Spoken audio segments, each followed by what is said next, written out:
The great hall of the Galactic Council was alive with sound. Countless alien voices filled the chamber, echoing off the golden walls and rising to the high ceiling where banners of every empire waved. At the center of the hall stood a lone figure, the human ambassador, dressed in a dark uniform with the blue and white crest of Earth shining on his chest. His voice was steady as he spoke into the translator, but the words he carried were met with laughter. The aliens mocked him openly, their faces twisted with amusement. "Humanity demands recognition," the ambassador declared, "and a seat among the stars." His voice carried across the hall, but before it could fade, the laughter grew louder. Some pounded their claws on the desks, others slapped their tails or wings in scorn. One reptilian counselor hissed, "Recognition? You are a death-world species, nothing more than animals. You think your tiny ships and weak armies deserve a place here?" The words stung, but the human did not flinch. The hall's cameras broadcast the laughter live across the galaxy. Entire worlds watched as the alien council jeered at Earth. To them, humanity's request for respect was comedy. "Your kind still burns oil in machines," another alien barked with a sneer, "and you dare speak of fleets and warships?" The jeers grew so loud that the ambassador's words were drowned out. He lowered his head but said nothing. His silence only made them laugh harder. Yet beyond the council's grand chamber, beyond their blind arrogance, something stirred in the dark. Out in deep space, near the edge of known charts, a signal pulsed. It was faint, almost lost in the static of the stars, but it carried weight. A rhythm, a pattern, something old and familiar to the void. The galaxy had forgotten it, but the stars had not. As the aliens mocked humanity, this signal reached Earth. Deep underground, in command bunkers hidden from every spy satellite, alarms lit up red. Human generals leaned over screens, their faces cold and serious. "The stars remember," one whispered, reading the decrypted message. The words were chilling. Back in the council hall, the alien leaders continued to mock Earth. They showed clips of primitive human wars, soldiers carrying bullets and missiles, ships made of steel instead of sleek alloys. They roared with laughter at the sight of humans in trenches, mud on their faces, blood on their hands. "You call this strength?" An insectoid delegate clicked. "This is weakness. You fight like children." The laughter spread, bouncing around the hall, filling every corner. They never noticed the human ambassador's lips curl into the faintest smile. He said nothing, only stood there taking in the mockery. He knew something they did not. Far above Earth, orbiting silently, shadows moved. They were not primitive machines of steel. They were sleek warships, sharp as blades, black against the stars. Their hulls carried no names, no flags, only the cold mark of Earth Command. For decades they had been hidden, built in silence, tested in secret. Their power was unknown to the galaxy. Now they waited. Crews of human soldiers stood ready inside, armor glinting in the dim red lights of the decks. They watched their monitors, waiting for the command to move. Some were nervous, some calm, but all carried the same fire in their eyes. The fire of a death-world species that had been underestimated for too long. In the council chamber, the laughter reached its peak. One alien rose, a towering beast with horns curling from its head. "Your kind should be grateful we even allowed you to step foot here," it bellowed. "The stars belong to us, not to fragile creatures like you. Crawl back to your blue planet and stay there." The chamber roared in agreement. The human ambassador raised his eyes at last. His voice was quiet, but it cut through the noise like a blade. "We came here to ask for respect," he said slowly, "but you gave us only laughter. Remember this moment well?" The councillors sneered, some shaking their heads, others still chuckling. To them he was a fool. A clown who dared to stand where giants walked. At that same moment, in the silent dark of space, the human fleet moved. One by one, the giant warships turned, their engines burning white fire. Without a sound, they vanished into the void, slipping into hyperspace. No alien eyes saw them depart. No report reached the council. The galaxy still laughed, but the stars knew better. The stars had seen this before. They remembered wrath, and they remembered who carried it. The ambassador bowed his head, turned, and left the chamber. Behind him, the laughter of the council still rang. They believed they had humiliated Earth. They believed the humans were broken. But out there in the silent dark, engines burned brighter, and fleets moved unseen.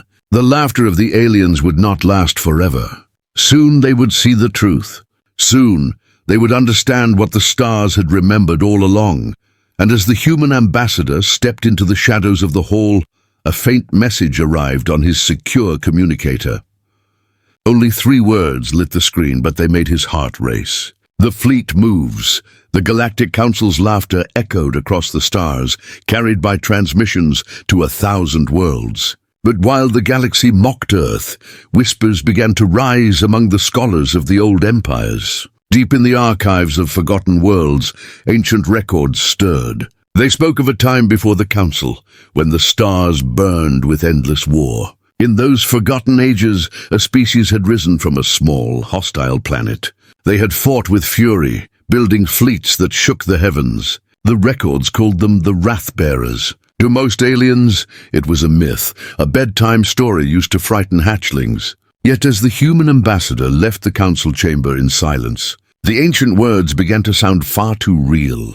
On a desert world known as Zir, a historian studied tablets carved from stone, older than the council itself. The alien's long fingers traced symbols that glowed faintly under the light. His many eyes widened in fear. The carvings showed great warships cutting through the skies, sleek and sharp. Soldiers with 2 arms and 2 legs, their faces hard, their eyes cold. Their banners carried a blue sphere, the same shape as Earth. Impossible, the historian whispered, his voice trembling. He activated his communicator, sending a message across the galaxy. But the transmission never reached its target. Somewhere in the void, the signal was silenced. At the same time, on a library world hidden under layers of bureaucracy, a group of archivists uncovered sealed scrolls. They spoke of a battle fought long ago, where the Wrath-bearers had stood alone against countless alien fleets. The scrolls described explosions that lit up the night sky, alien cities burning under bombardments, and council chambers filled with screams instead of laughter. They were unstoppable, one archivist said, fear clear in her voice. And then they vanished. None of them knew why. Perhaps betrayal, perhaps exile. But the scrolls ended with a warning. If the Wrath-bearers return, the stars will tremble once again. Back on Earth, the human generals read the decrypted signal in their underground bunker. The stars remember, it said. It was not just a phrase, it was a call. Files long buried in secret vaults were opened.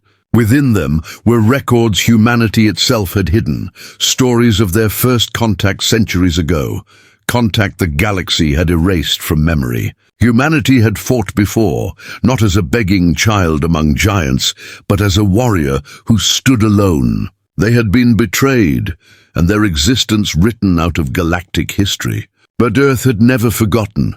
The human ambassador sat in his transport ship, watching the stars outside the window. His communicator buzzed again. A secure message appeared. Images of carvings glowing on alien worlds, matched perfectly with Earth's symbol. The ambassador's jaw tightened. The galaxy thought humans were new to the stars. The galaxy thought they were weak. But the truth was older, darker. Humanity had been here before, and the stars had recorded every moment. Meanwhile, the alien council remained blind. They continued to laugh in their grand chamber, sending broadcasts mocking humanity's demand. They showed the galaxy images of Earth's oceans, mountains, and fragile cities, calling them backward and weak. But not all shared the laughter. A small group of alien delegates whispered among themselves. They had heard the stories too. They remembered the whispers of the Wrath-bearers. Their voices shook as they debated. If the myths are true, one said, then we are mocking something that should never be mocked, another hissed in fear. No one survives the wrath of a death world. The camera feeds spread across the galaxy, but somewhere far away, in the void between stars, something stirred. The carvings on forgotten monuments began to glow, as if awakening. Lights flickered across ruined temples, symbols pulsed with energy, and space itself seemed to whisper. The stars remembered what the aliens had forgotten. The Wrath-bearers were not gone. They had only been waiting. Aboard one of Earth's hidden warships, the crew watched the incoming feeds. Soldiers stared at the alien council laughing, their fists tightening. The commander of the ship turned to her crew. "They laugh because they don't know," she said. "They don't remember. But the stars do, and soon they will too." The crew gave no cheers, no smiles, only silent nods. They were soldiers of a world that had suffered too long. Their eyes carried the weight of generations. In the council chamber, one of the younger alien aides rushed forward, holding a data pad. "Counselors, you must see this," she cried. She projected an image above the hall, a monument found on a distant asteroid. The carvings showed a warship unlike any alien design, with humans standing at its helm. Gasps filled the chamber, and for a moment the laughter stopped. Then one of the elder counselors slammed his claws on the table. "Lies!" he roared. "Ancient propaganda. Do not let their myths cloud our judgment." The chamber roared again with scorn, but unease lingered in their eyes. The human ambassador, walking down the long corridor outside, received the image on his communicator at the same moment. He stopped, staring at the glowing carvings. His breath was steady, but inside his heart raced. The galaxy could laugh all it wanted. Soon the laughter would choke in their throats. Soon the forgotten history would no longer be forgotten. And then, without warning, a ripple of energy swept through the Council's broadcasting systems. The live feeds flickered, and for a heartbeat, the galaxy saw something else. Not the laughter of aliens, but an image of a colossal warship hidden beneath the moon, engines glowing with power. The image lasted only seconds before vanishing, but it was enough. Billions saw it. Billions whispered, "Could it be true? Are the Wrath-bearers returning?" In the council chamber, chaos broke out. Some shouted to investigate, others to dismiss it as a trick. But deep down, fear had already spread. For the first time, the laughter was broken. Far across the void, in the silence of space, the glowing carvings dimmed. The stars had sent their warning. The Wrath-bearers had returned. The galaxy buzzed with whispers. After the strange broadcast flashed across billions of screens, no one could stop talking about it. The image had been brief, just a few seconds, but it was enough. A massive warship, unlike any alien design, had appeared, its engines glowing with a pale white fire. Some called it a trick, a human lie meant to scare. Others whispered the forbidden word, Wrath-bearers. Across the stars, fear began to rise, but the alien council refused to bend. "A simple hologram," they declared, dismissing the fear. "Earth has no such power." Their laughter tried to return, but it was weaker now, strained at the edges. Far from the council chamber, deep beneath the moon's surface, silence filled a colossal cavern. There, buried under layers of rock and steel, humanity's secret was waiting.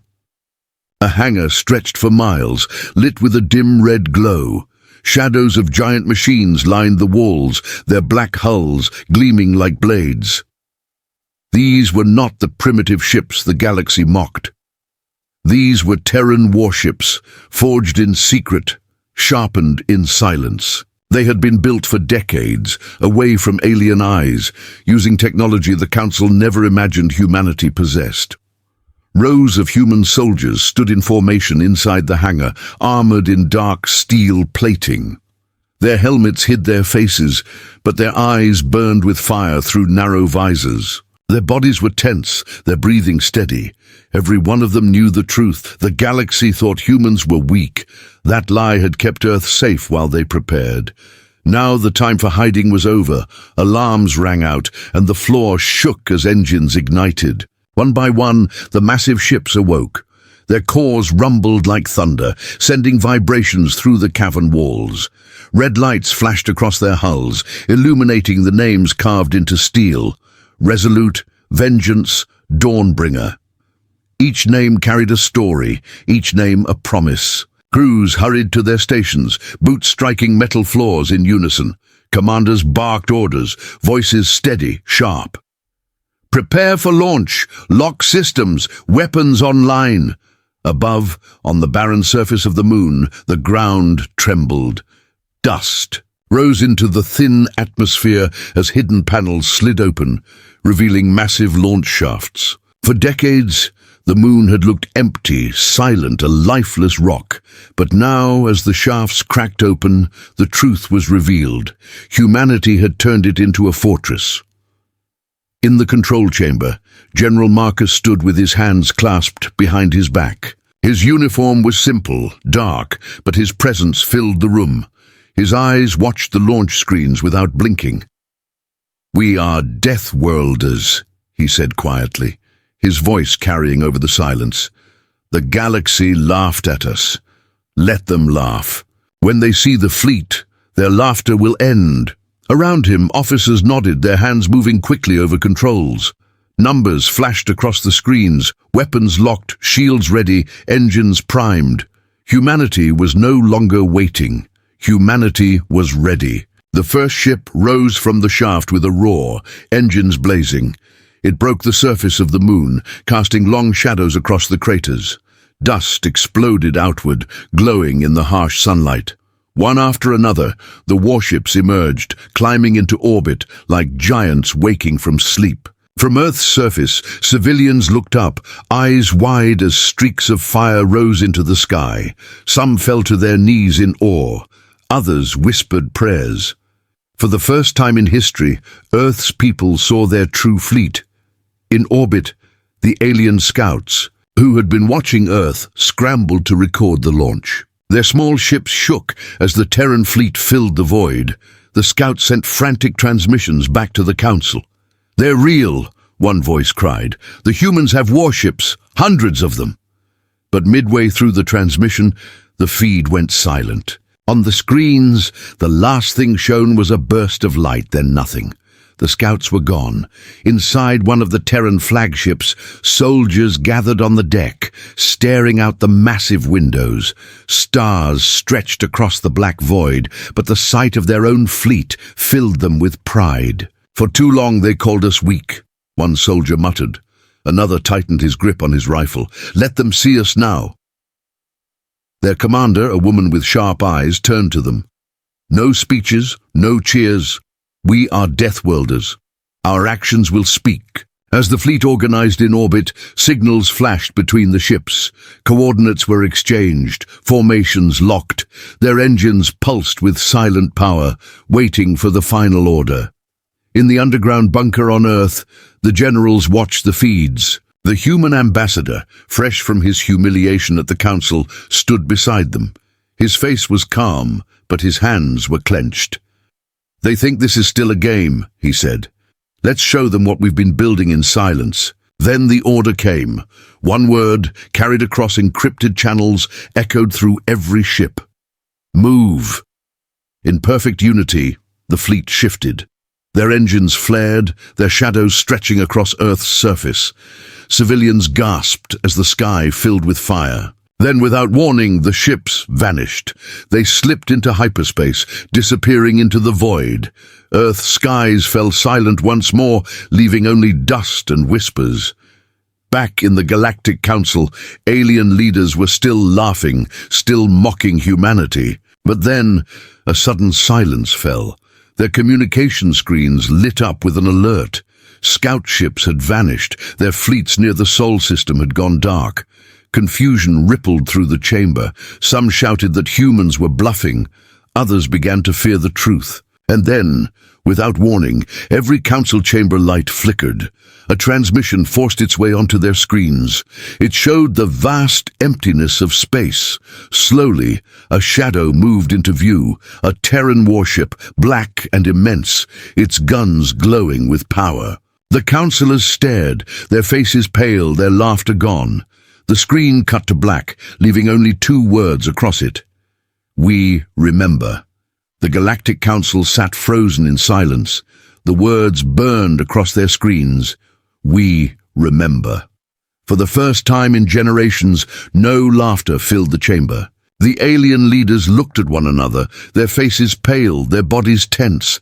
The transmission had been short, but it carried weight, heavier than any fleet.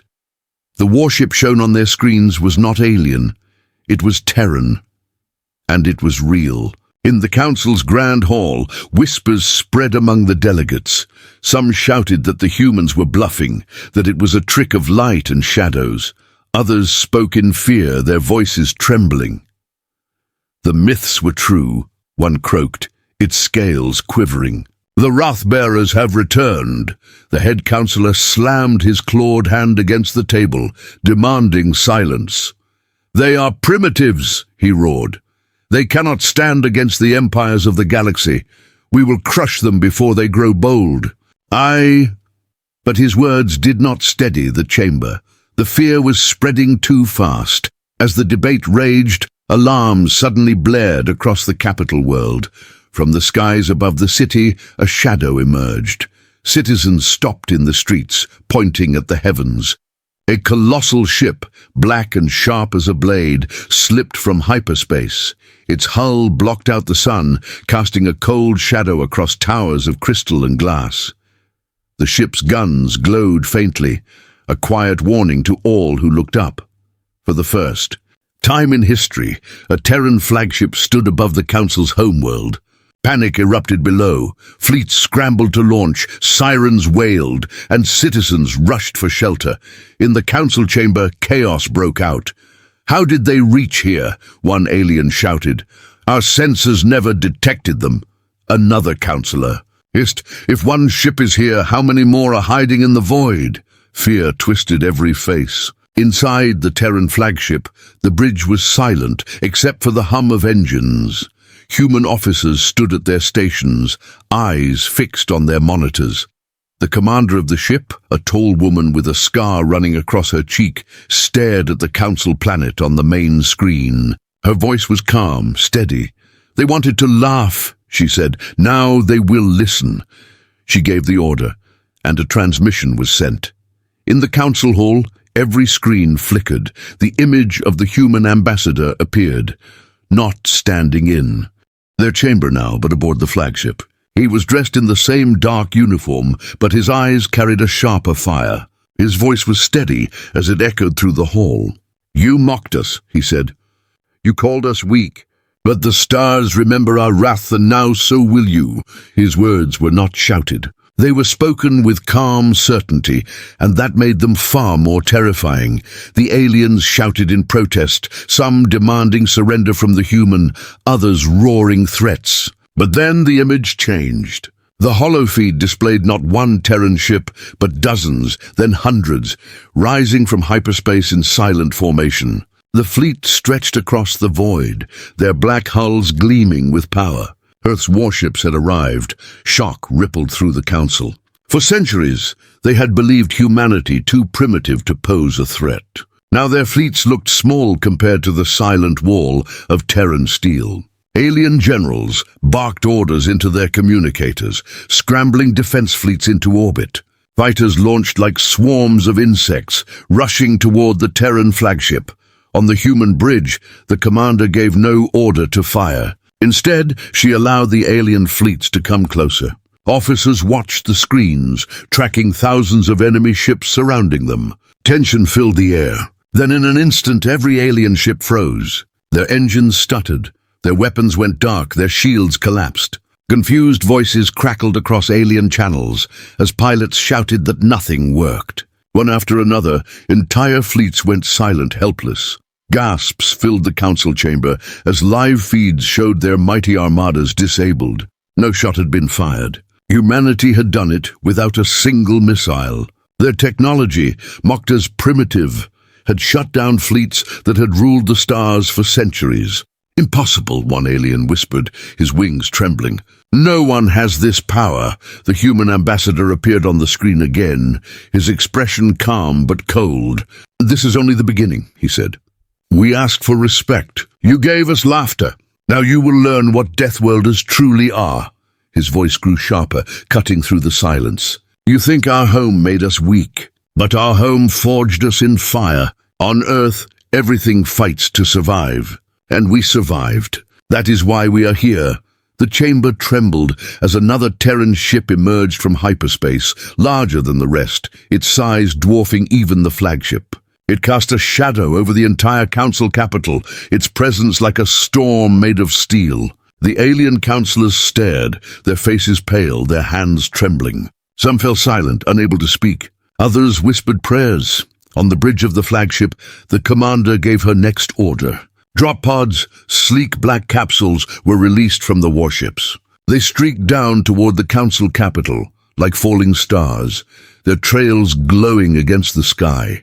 Inside the pods, human marines gripped their weapons, their armored boots braced for impact. Their faces were hidden behind dark visors, but their hearts burned with iron resolve. They were not diplomats. They were soldiers of Earth, and they were coming.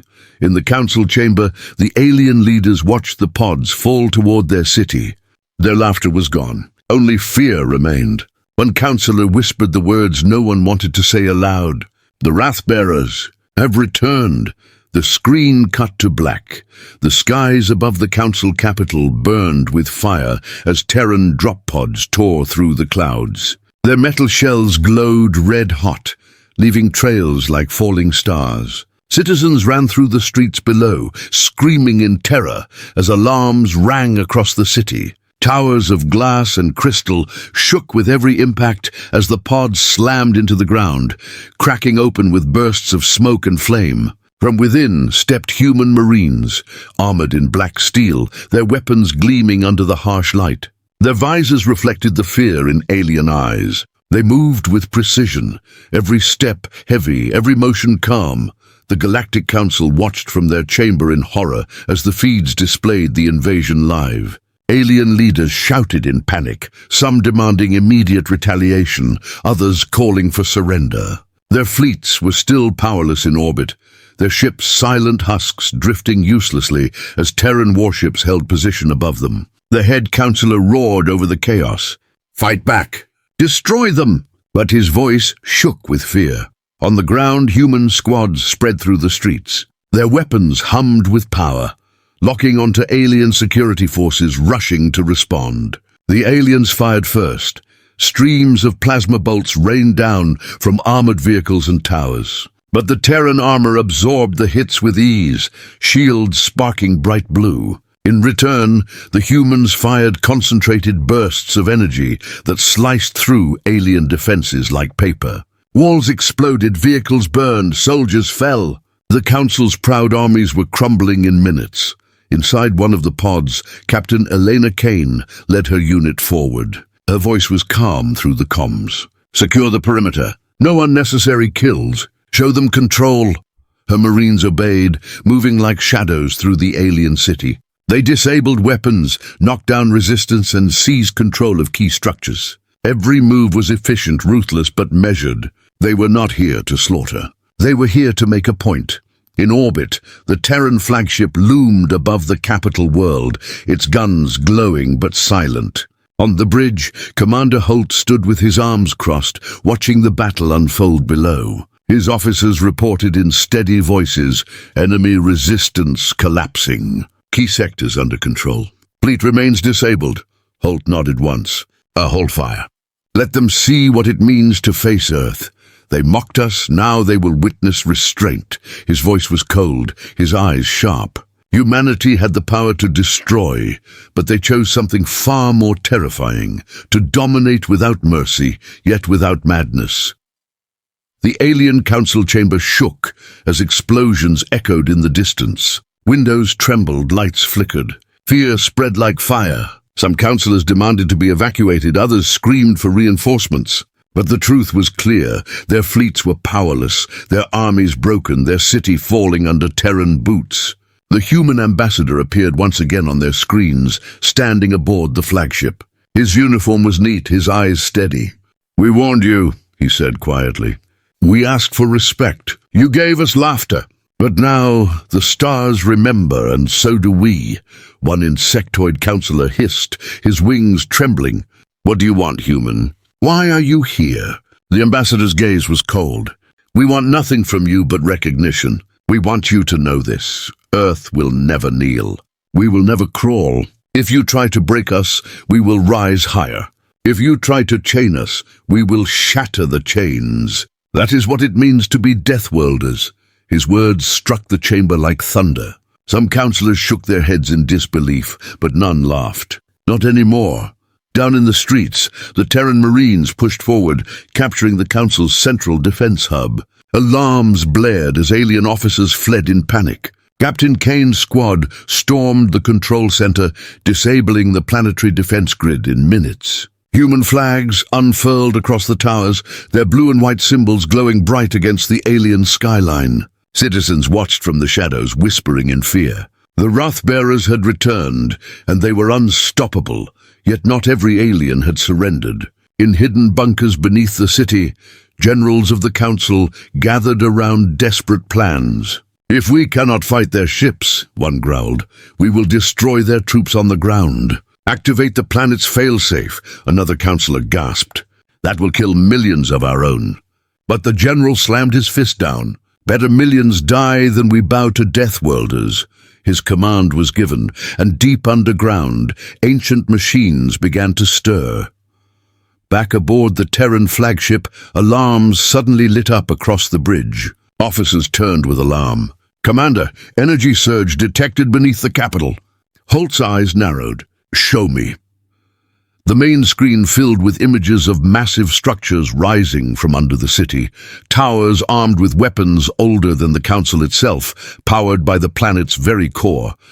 Their barrels glowed red, locking onto the descending human warships and troops below. The failsafe had been triggered. On the ground, Captain Kane looked up as the sky lit with fire. Ancient cannons turned toward her position, glowing brighter, preparing to unleash destruction. She raised her comms, her voice sharp. "Command, the planet has awakened its failsafe weapons. They're targeting us." Above, the flagship trembled as alarms screamed louder. Commander Holt gave his order, his voice cold as steel. "Activate the Wrath Protocol." The lights across the Terran fleet flared, every ship glowing with a dangerous power the galaxy had never seen. Energy built inside their cores, weapons charged, and shields shimmered like walls of fire. The humans had been patient, had been controlled. But now, their true wrath was about to be unleashed, and as the alien council watched from their chamber, powerless and pale, the skies above their capital burned brighter. Filled with Terran fury, the skies above the Council capital turned crimson as the ancient fail-safe weapons awakened. Massive cannons, buried deep within the planet for centuries, now rose like jagged towers of fire. Their barrels glowed with raw energy, their power drawn from the very core of the world. The ground shook, buildings cracked, and terrified citizens fled through the streets. The alien generals who had triggered the failsafe watched from their bunker with grim satisfaction. "If we cannot stop them with fleets," one said, his voice cold, "we will bury them with the wrath of our own world." But the humans were ready. On the bridge of the Terran flagship, alarms blared as sensors tracked the energy surge. Commander Holt stood calm, his eyes locked on the display. "So this is their last defense," he muttered. His officers turned to him, waiting for orders. Holt raised his hand. "Activate the Wrath Protocol." Across the Terran fleet, lights flared.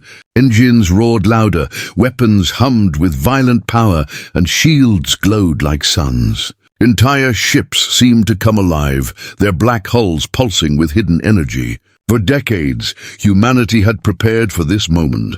They had built not just weapons of war, but a promise. The Wrath Protocol was the oath of their ancestors. Sworn in silence, never again would humanity bow. Never again would they allow betrayal.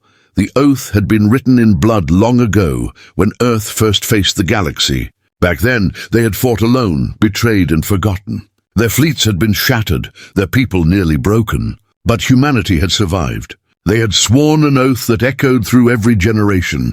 "We will return. We will rise. The stars will remember." Now that oath was alive once more. On the ground, Captain Elena Kane and her squad watched the sky burn as the alien cannons locked on. Her Marines tightened their grips on their weapons, their voices steady despite the chaos. "We've faced worse on Earth," one muttered, recalling storms, quakes, and predators of their death world home. Kane raised her visor, her eyes sharp. Hold your ground. The oath is with us. Above, the alien fail-safe cannons unleashed their fury. Beams of burning energy shot into the sky, tearing through the atmosphere toward the Terran fleet. The blasts shook the heavens, brighter than suns, unstoppable by ordinary means. Entire alien cities trembled at the sight, certain that no fleet could withstand such power, but the Terran fleet was not ordinary. As the beam struck, their shields flared like walls of fire. Energy rippled across them, bending, breaking, absorbing. The ships shook, but they did not fall. Instead, they grew brighter, their weapons charging to full capacity. Humanity had faced death on their own world every day. They had built shields strong enough to turn nature's fury into fuel. Now they turned alien wrath into strength. Inside the bunker, alien generals stared at their screens in disbelief. "Impossible," one hissed. "No fleet can survive this." But their words turned to silence as they watched Terran ships push forward, shields burning brighter. Weapons aimed directly at the surface. Commander Holt's voice cut across the fleet comms, steady and cold. "For every generation that carried the oath, for every death we endured in silence, for every insult we bore, fire."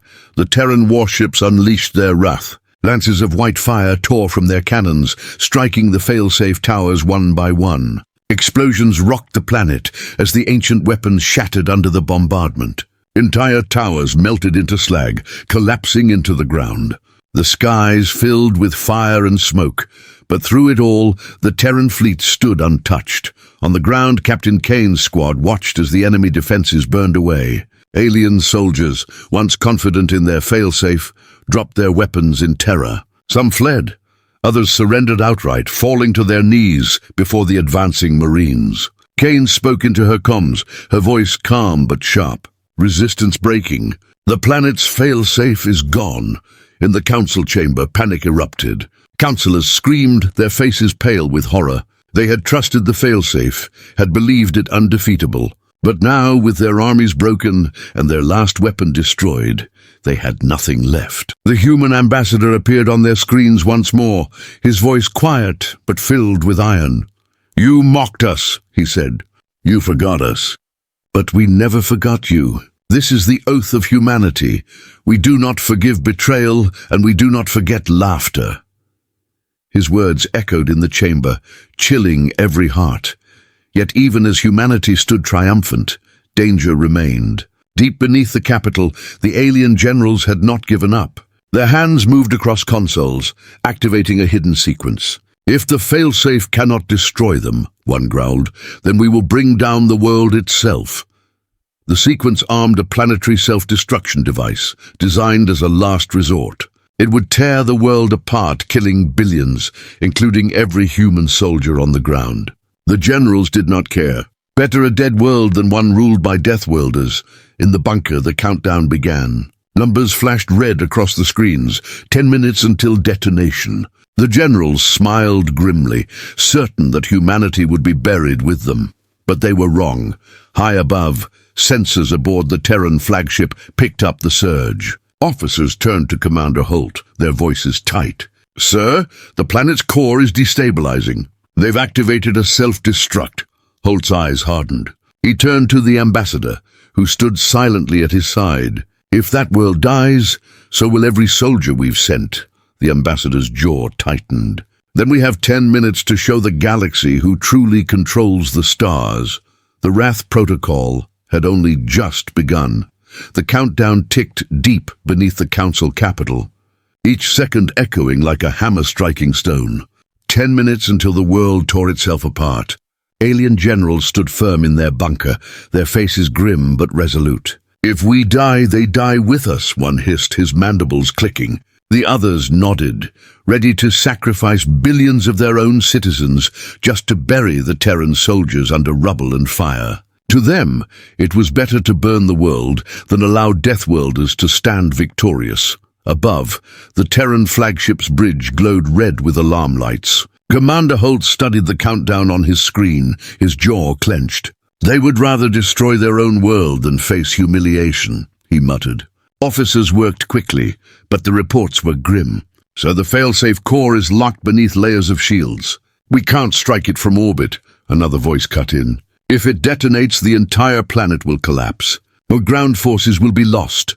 Silence fell across the bridge. The Marines on the surface had only minutes left. On the ground, Captain Elena Kane and her squad pressed forward, unaware of the full danger beneath them. They advanced through shattered streets, their boots striking against broken stone. Alien soldiers lay scattered, some surrendered, others fled, their weapons abandoned. But Kane's comms suddenly crackled to life. The commander's voice reached her ears, low and steady. "Captain, the enemy has activated a planetary self-destruct. You have 8 minutes. Find the control core. Stop it if you can." Kane froze, her blood turning cold. Understood. She turned to her squad, her voice sharp. "We're not done. With me."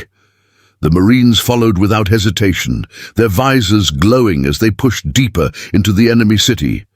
Meanwhile, in the council chamber, chaos consumed the alien leaders. They shouted over one another, their bodies trembling with fear. "They'll destroy us all," one cried. Another hissed in panic, "Those fools have doomed us." Some demanded evacuation, others screamed for the generals to stand down, but the bunker was sealed, and no command could reach them. The human ambassador stood silently at the edge of the chamber, watching their panic with cold eyes. When he finally spoke, his voice was like steel. "You see now? You mocked us, but it is your own pride that will end you. Humanity does not need to destroy you. You destroy yourselves." His words cut deep, and for once none dared argue. Back underground, Captain Kane's squad reached the enemy bunker doors. Massive steel gates blocked the way, glowing with alien symbols. Energy fields shimmered, locking the entrance tight. One of her Marines stepped forward, planting a device against the gate. Sparks flew as the explosive primed.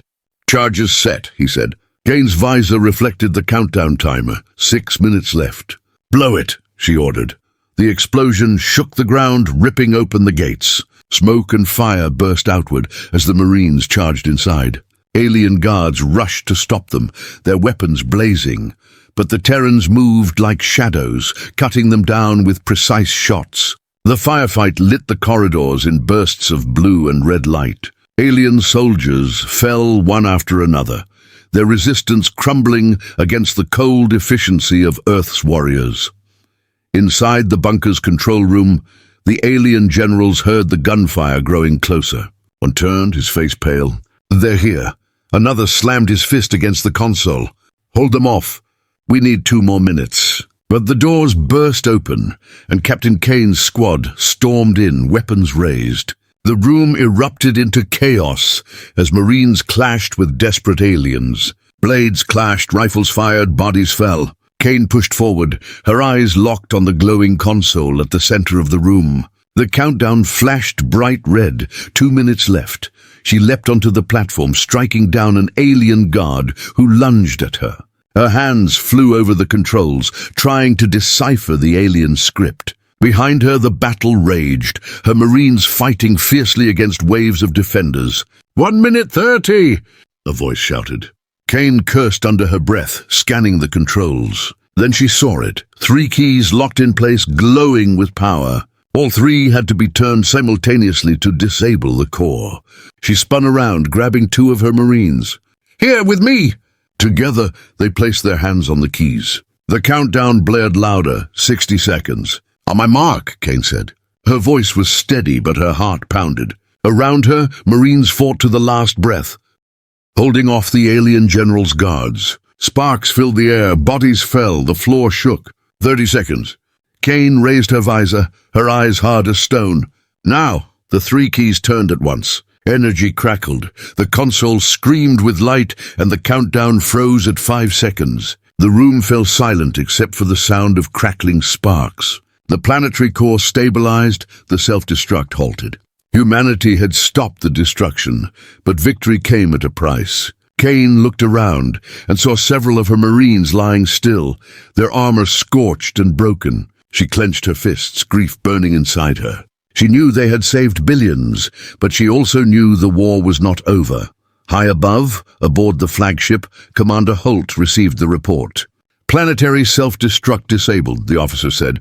Cheers erupted across the bridge, but Holt did not smile. His gaze remained sharp, cold. They tried to destroy their own world just to kill us. Do you think they'll stop now? He turned to the ambassador, who stood silently at his side. They won't stop. They'll call for allies. They'll unite against us. The ambassador's expression was grim. Then let them unite, he said. We've carried the oath for centuries. We'll carry it through this war too, and he was right. Across the galaxy, news of the Terran fleet's power and the fall of the Council capital spread like wildfire. Alien empires who once mocked Earth now faced a choice, kneel or fight. In their panic, many chose war. Fleets from every corner of the galaxy began to rally, forming a vast alliance. Humanity had defeated the Council's pride, but now they had awakened the wrath of the entire galaxy. The stars trembled as the largest armada in history began to form. The galaxy trembled. From one end of the stars to the other, alien empires who once mocked Earth now prepared for war. Fleets gathered in secret shipyards, massive war machines fueled by fear and pride. Worlds that had not spoken in centuries sent envoys to join the alliance. Old enemies clasped claws, wings, and tentacles, united by a single cause, to destroy humanity before the Death Worlders rose too high. The largest armada in history was forming, its size dwarfing anything the stars had ever seen. In the halls of the Galactic Council, silence lingered where laughter once lived. The councillors sat pale and broken, their cities scarred, their armies shattered, their fleets humiliated. Yet even now they conspired. We cannot allow them to live, one muttered. If humanity is not crushed, they will rule us all. The others nodded, though fear lingered in their eyes. They had seen what Terran fleets could do. They had watched their fail-safe weapons crumble. But pride is a dangerous master, and pride demanded war. On Earth the mood was different. From the great cities to the smallest villages, humanity stood united as never before. People who had once been divided by borders, language, or creed now looked to the sky together. They knew the galaxy had mocked them, had tried to erase them, but they also knew the truth the stars remembered. And now humanity's wrath had awakened. Factories roared day and night, forging weapons and armor. Shipyards in orbit lit up like suns, building new warships to join the hidden fleets that had already shaken the galaxy. Earth was no longer a quiet blue planet. It was a forge, and its fire would burn until victory was claimed.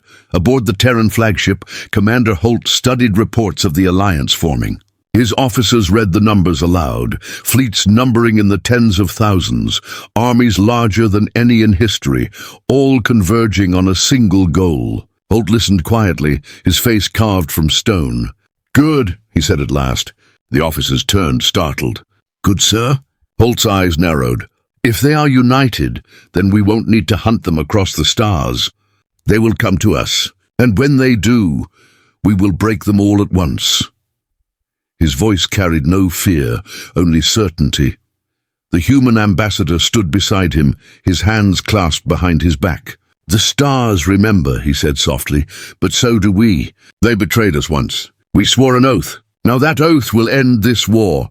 His voice was steady, but his heart carried the weight of generations. Humanity was not only fighting for survival, they were fighting to settle a debt written long ago in blood and fire. When the alien armada finally arrived, the sky itself seemed to shatter. Thousands of ships filled the void, their engines burning like endless stars. The combined might of a dozen empires, all aimed at Earth's fleets. Alien generals barked orders across the channels, their voices proud but trembling. "Crush them!" they roared. "Erase them from the stars." The galaxy watched in silence, certain that the humans would be overwhelmed. Then, the Terran fleet emerged. Hundreds of warships slipped from hyperspace, their black hulls gleaming with cold fire. They did not scatter or retreat. They moved in perfect formation, a wall of steel standing against the tide. Behind them, Earth glowed like a blue jewel, calm and unbroken. Humanity had chosen to meet the galaxy not with fear, but with defiance. The battle began with a roar. Alien fleets surged forward, firing thousands of weapons at once. Beams of plasma, storms of missiles, waves of fire filled the void. Explosions lit the darkness, shaking the heavens. But the Terran fleet did not falter. Their shields absorbed the fury. Their cannons roared in return. Lances of white energy ripped through alien lines, slicing ships apart in seconds. Human warships moved with precision, weaving through the chaos, striking with deadly accuracy.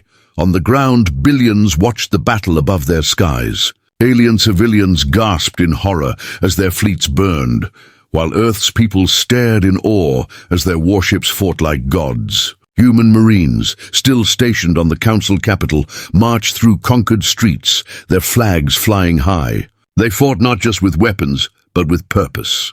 Every step reminded the galaxy of who they were. Hours passed, and the stars themselves seemed to bleed. Alien ships broke and scattered, their formations crumbling under Terran fire.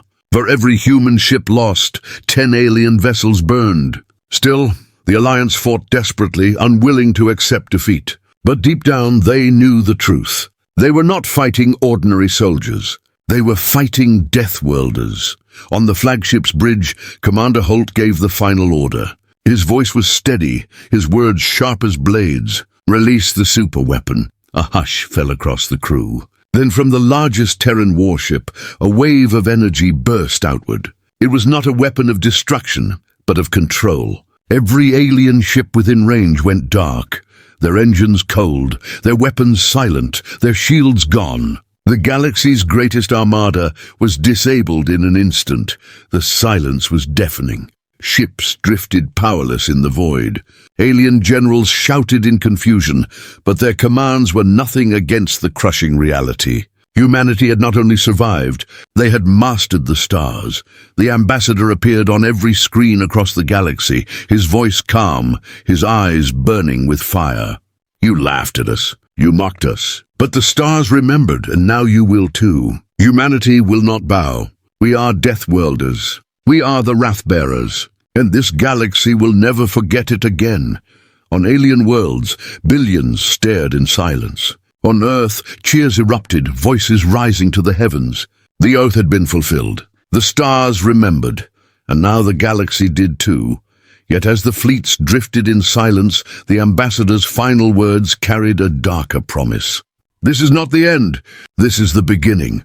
His voice echoed across the void, chilling every soul who heard it. The Terran fleet turned as one, engines burning bright. Humanity had won its place among the stars. And the galaxy, once laughing, now trembled at the sight.